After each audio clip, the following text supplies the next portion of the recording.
Capítulo 11. Você precisa de capacitações repetidas.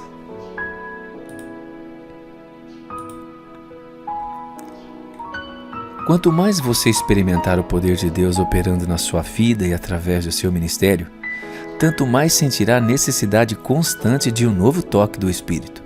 O Espírito Santo está levando você a essa profunda percepção da necessidade e da alegria em poder ter acesso ao Espírito. Quando Ele nos enche, ou seja, dirige soberanamente a nossa vida, Ele nos purifica e dá poder para sermos vitoriosos em nossa caminhada cristã. Como diz o hino evangélico, o seu poder pode torná-lo aquilo que você deve ser. Mas no serviço de Deus, no dinamismo da vida cheia do Espírito, você precisa ficar repetidamente cheio, ter novas capacitações, novas unções, novos derramamentos do Espírito de tempos em tempos. No livro de Atos, os 120 discípulos nascidos de novo, que se reuniram no cenáculo, ficaram tão cheios do Espírito Santo no dia de Pentecostes, que está relatado em Atos capítulo 2, versículo 4. Mais tarde, Deus usou Pedro e João para curar um coxo de nascença que esmolava todos os dias na porta do templo. Uma enorme multidão se reuniu e Pedro pregou a ela. Outros 2.000 novos crentes foram acrescentados ao seu número. O sinédrio ameaçou Pedro e João e deu ordens para que não falassem mais no nome de Jesus. O grupo de líderes cristãos passou então a orar. O Espírito Santo veio sobre eles. O lugar onde se reuniam tremeu como se sacudido por um grande terremoto. E lemos: e todos ficaram cheios do Espírito Santo. Muitos deles, se não todos, haviam estado presentes no Pentecostes e todos ficaram cheios do Espírito Santo naquela ocasião. Graças a Deus, uma vez que a pessoa se rende totalmente à soberania de Cristo, mediante o Espírito, ela pode ser reabastecida várias vezes, quantas forem necessárias. O Espírito ungiu poderosamente Estevão enquanto ele falava ao sinédrio, e o encheu quando estava sendo apedrejado até a morte. Enquanto Pedro pregava a Cornélio e a sua família, o Espírito Santo veio sobre eles. Quando Ananias colocou a mão na cabeça de Saulo e orou, o Espírito Santo encheu Saulo. O Espírito Santo o encheu quando ele confrontou o mágico Elimas. Quando orou pelos discípulos de Éfeso, o Espírito Santo veio sobre eles. Em Antioquia, depois do ministério de Paulo, foi dito que os discípulos, porém, transbordavam de alegria e do Espírito Santo. É espiritualmente natural que o Espírito Santo venha repetidas vezes sobre os filhos de Deus, uma vez que tenham sido inicialmente cheios com sua presença e poder. Sempre que surgem novas ocasiões de necessidade, o Espírito está disponível a capacitar e encher novamente. Deus se agrada em ungir-nos, capacitar-nos e fazer o seu Espírito fluir através de nós para os outros com as suas necessidades. À medida que andamos perto de Deus, em obediência à sua vontade e buscamos a sua face, novas dotações recebemos pela fé em seus novos derramamentos. Diz o Dr. Martin Lloyd-Jones: este acréscimo de poder, ou se preferir, esta efusão do poder sobre os pregadores cristãos não é algo de uma vez por todas. Ele pode ser repetido inúmeras vezes.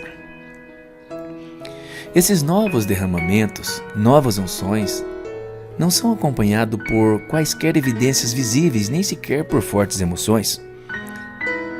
O Espírito Santo é uma pessoa santa, e não uma pessoa de emoção santa.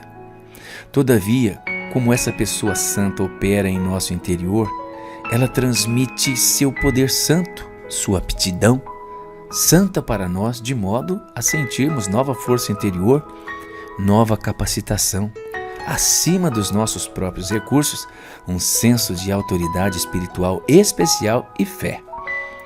Reconhecemos então uma nova eficácia que devemos acreditar inteiramente ao Espírito e não a nós mesmos. Por outro lado, esta percepção da mão de Deus sobre nós em um novo poder e capacitação nos dá uma alegria interior mais profunda, uma sensação penetrante de estarmos apoiados na fidelidade de Deus. uma paz duradoura que não pode ser descrita com palavras. Nesse sentido, ela move profundamente as nossas emoções, pode trazer lágrimas de humildade e júbilo quando reconhecemos a nossa indignidade. Ela pode instilar uma excitação profunda e santa no que diz respeito ao que Deus pode fazer e ao que cada vez mais esperamos que Ele faça. Ela pode encher nossos lábios de louvor e nossos corações de cântico. É verdade, a pessoa santa, a terceira pessoa da Trindade, enquanto habilita em nós, afeta profundamente nossa vida interior.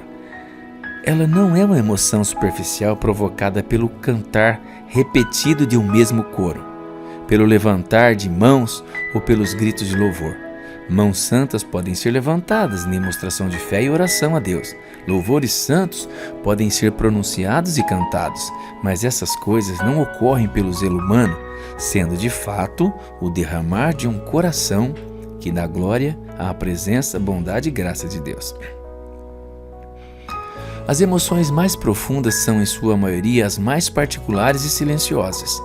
Algumas vezes a presença de Deus é tão doce ou tão temível que quase hesitamos em nos mover ou falar.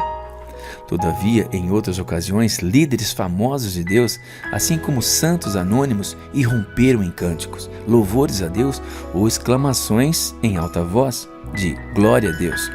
Bendito seja o Pai, Filho e Espírito Santo, obrigado Jesus, ou outras exultações espontâneas. O poder, ele não é uma emoção. O poder de Deus é uma força íntima e capacitadora. O poder é a concessão divina de uma dinâmica interior santa.